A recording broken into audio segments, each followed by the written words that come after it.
Last time, we touched on H.G. Wells' ideas about the nature of human biology and how they had relatively little to do with the actual science of his time. In The War of the Worlds from 1898, Wells broadens this biological perspective by describing the Martians as creatures that, though they are very different from people, also have their own biological weaknesses and requirements, and he attributes the failure of the Martians' invasion to their exposure to what were for them alien bacteria. These germs of disease have taken toll of humanity since the beginning of things, but by virtue of this natural selection of our kind, we have developed resisting power. But there are no bacteria in Mars, and directly these invaders arrived, directly they drank and fed, our microscopic allies began to work their overthrow.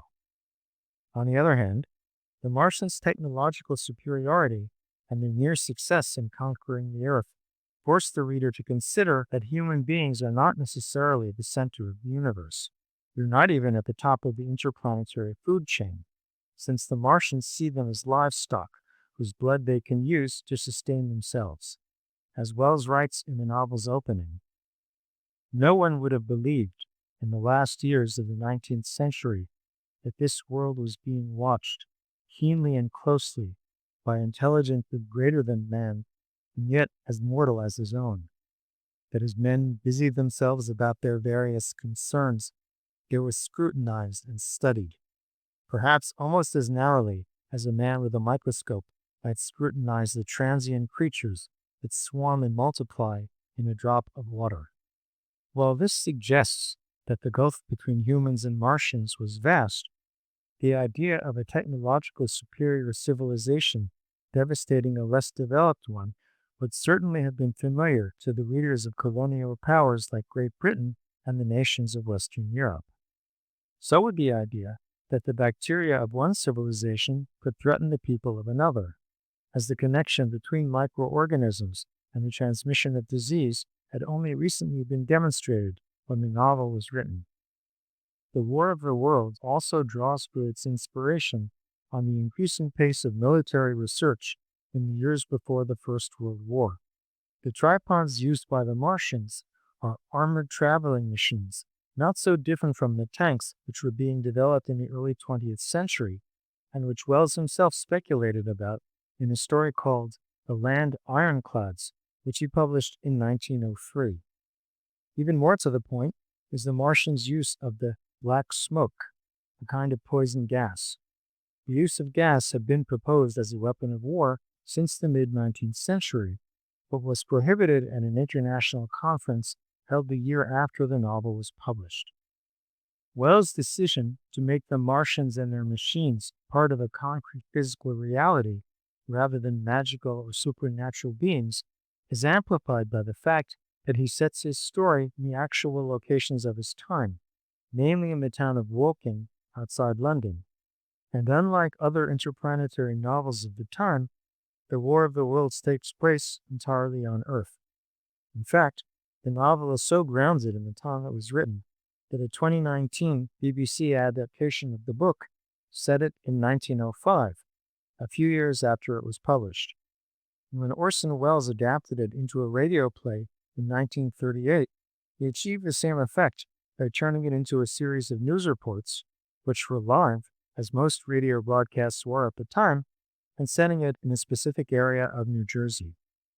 A very different approach to aliens and to alien worlds was taken by the 1920 novel A Voyage to Arcturus by David Lindsay, whose protagonist is a man from Scotland who travels in a mystical crystal spaceship to a planet of the star Arcturus, where he goes on an adventure and meets people with strange bodily organs, the ability to absorb one another's essence, and a third neutral gender made of air. While the setting and the story are similar to those of the fantasy novels of the period, many of its elements are meant to be symbolic representations of the human mind, and it contains details which are meant to impart a deliberate feeling of strangeness. For example, the planet which the protagonist visits has edible water and two primary colors unknown to Earth. This kind of disorienting world building has become a subgenre of its own, which includes novels like Ursula K. Le Guin's The Left Hand of Darkness, Gene Wolfe's Book of the New Sun, and the stories of Cordwainer Smith, in which we're immersed in a world of unfamiliar people, objects, and abilities. Another early example of surreal sci-fi was set in the very distant future. This was the novel The Nightland by William Hope Hodgson, which was published in 1912. It takes place millions of years in the future, when the sun has gone out, a relatively new idea at the time, and the remains of humanity have clustered together in a huge pyramid for protection against the non-human forces that are gathered against them. Though the novel is more interested in creating a nightmarish atmosphere of the sort we now associate with H.P. Lovecraft than in describing how things have changed over so many millions of years, it does suggest some fundamental developments. These humans draw their power from the earth itself, and they've constructed a force field to keep out their enemies, who include varieties of humans who are the product of relationships with aliens, but whom the inhabitants of the pyramid see as monstrous and inferior to themselves. Among the technologies described by the author are pills that take the place of food and weapons that can destroy from a great distance. The last of the branches into which the imaginative literature of the West began to subdivide in the late 19th century is horror. The earliest works that we might now identify this way were part of the Gothic genre, which began with novels like Frankenstein, but their tone was religious and mystical rather than scientific. One of the first books whose tone resembles modern horror was Matthew Lewis's novel The Monk from 1796, which takes place in Spain and tells the story of several members of the Catholic clergy who are tempted, despite their vows, to commit increasingly terrible acts, including assault, murder, and incest. One of the book's plots involves the ghost called the Bleeding Nun, a prostitute who had been murdered after killing someone else. She is exorcised by the Wandering Jew, a legendary figure who was said to have walked the earth as punishment for having mocked Jesus at his crucifixion. In the end, it turns out that the monk has been deliberately led astray by Satan, who wants his soul and tricks him into selling it to him. The Catholic setting of the novel, which was published in Protestant England, gave it the same kind of mystical and anti-rational character that we find in Gothic novels like Dracula, and its author, like other non-Catholics of his time, portrays his characters as twisted by the restrictions that the Church has placed on their lives. The Catholic Church continues to play an important part, whether positive or negative, in modern works of horror like The Exorcist, Rosemary's Baby,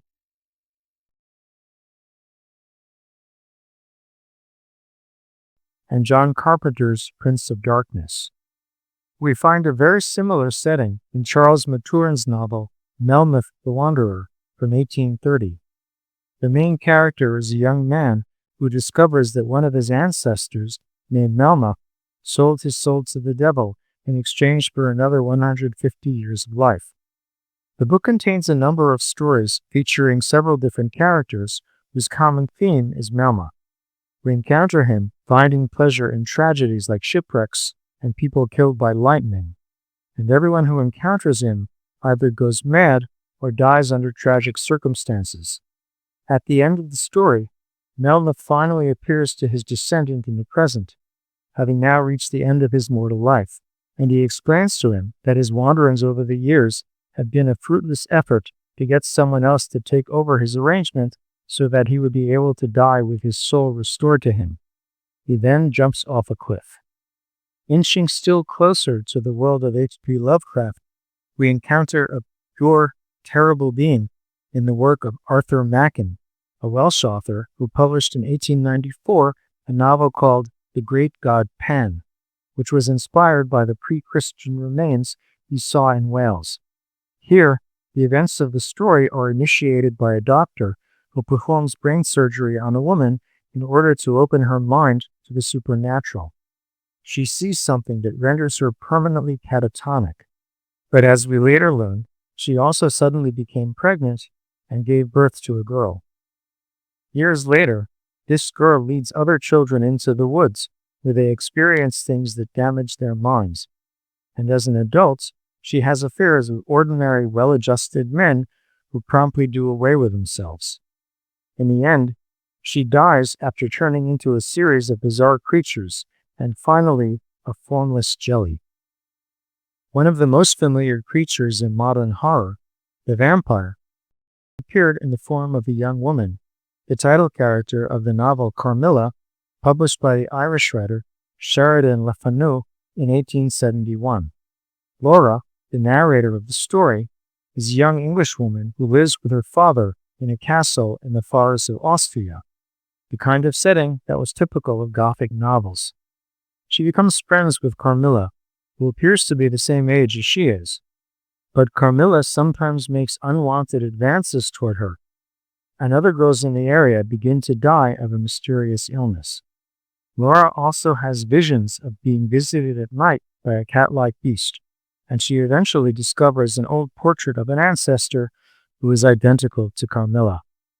The story includes a sort of investigator into supernatural occurrences, a type we still see today, and a baron who has inherited his family's expertise in the ways of vampires. In the end, Carmilla is destroyed when her tomb is located and a stake is driven through her heart. All of this, of course, sounds very familiar, because we find many of the same themes 25 years later in the Dracula of Bram Stoker. Most of this novel takes place in the author's London, but it also returns to the castles and the oppressive atmosphere of authors like Walpole and Le Fanu. Here, it's the supernatural aspect that dominates, and there's no attempt to offer scientific explanations of Dracula's power. In fact, while working on the book, Stoker read a great deal about the vampire legends of Central Europe, the location of Dracula's castle. But Stoker makes a point of the contrast between such legends and the rationalism of the modern West. The novel's heroes, who are fighting an ancient evil, do not believe that the methods of modern science and reason are sufficient to deal with what they're facing. As one of them comments, "It is 19th century up to date with a vengeance, and yet, unless my senses deceive me, the old centuries had, and have, powers of their own, which mere modernity cannot kill." A year ago, which of us would have received such a possibility in the midst of our scientific, matter-of-fact 19th century? And to superstition must we trust at the first. It was man's faith in the early, and it had its root in faith still. Here Stoker is referring to the objects of Catholic faith, such as the crucifix, the rosary, and the bread of the Eucharist. Van Helsing, the vampire hunter, makes use of these objects as tools that are more effective against Dracula than modern science could ever be. This means that even though they are relics of the pre-rational past, which were essentially supernatural, they also have a consistent, material effect on the natural world. This combination of science and religious belief is typical of Stoker's England, where the practice of spiritualism, summoning the deceased through seances, for example, claimed to use effective practical techniques to control supernatural phenomena. It also calls to mind the attraction toward the mystery and pomp of Catholic ritual, which we find in a number of Victorian writers, most famously Oscar Wilde, who believed in the value of pageantry for its own sake. Works like Dracula also turn what are traditionally theological symbols into mystical objects that even non-Catholics can use, a position they still occupy in stories of supernatural horror like the Hellboy and Constantine movies. Stoker did not invent the idea of an aristocratic, suave vampire who seduces women. He first appeared in a story written in 1819 by John Polidori, who was a traveling companion of Mary Shelley and her husband, the poet Percy Shelley. The vampire this time is an English lord who kills the hero's love and then his sister after seducing and marrying her. Though he's not a stranger to England as Dracula was, much of the story takes place in Greece, which was part of the Grand Tour. This was a journey through Europe, which was popular among wealthy or aristocratic English people of the 19th century, and figures in many of the novels of the time. It was also how Stoker and his readers would have known about the castles and forests of Central Europe. It's in Greece that Polydori's hero learns about the traditional legends that cause him to realize that his traveling companion is actually a vampire. An interesting modern adaptation of the vampire story, which combines horror and sci-fi, is the 1980 Doctor Who serial State of Decay, in which three vampires, who live in a crumbling castle infested by bats and rule over a village of medieval serfs, are revealed to be the officers of a spaceship crew who had crashed centuries before on a planet occupied by an alien creature. The alien has made the officers eternal. Their spaceship has degraded into a castle, and the serfs are the descendants of the rest of the crew. The moody and supernatural atmosphere of the story is therefore the result of entirely natural processes, and the romantic names of the characters, Allan, Carmilla, and Zargo, are simply corruptions over the centuries of the three officers' last names. The Doctor, of course, undoes all of this, applying rationality and scientific knowledge to what had seemed to be an unnatural situation. The writer who is most associated with early horror literature is, of course, Edgar Allan Poe. Poe, whose stories were written during the 1830s and 1840s, is part of the Gothic literary tradition we discussed in our last chapter. He favors moody landscapes with crumbling castles, as in his story Ligeia, which begins in a decaying old city in Central Europe. The narrator, who is English, marries Ligeia, whose ancestry is unclear, though she has dark eyes and hair and is described as ethereally beautiful.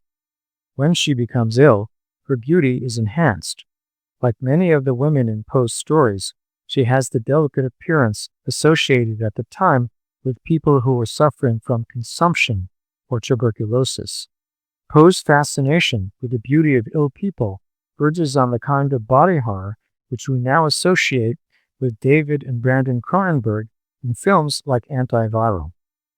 After Ligeia dies, the narrator moves to an old abbey in England, whose architecture and decoration Poe describes in great detail, and he marries a woman who is blonde, blue-eyed, and English. But the Gothic mood of the story wins out in the end, when this second wife also goes ill and dies.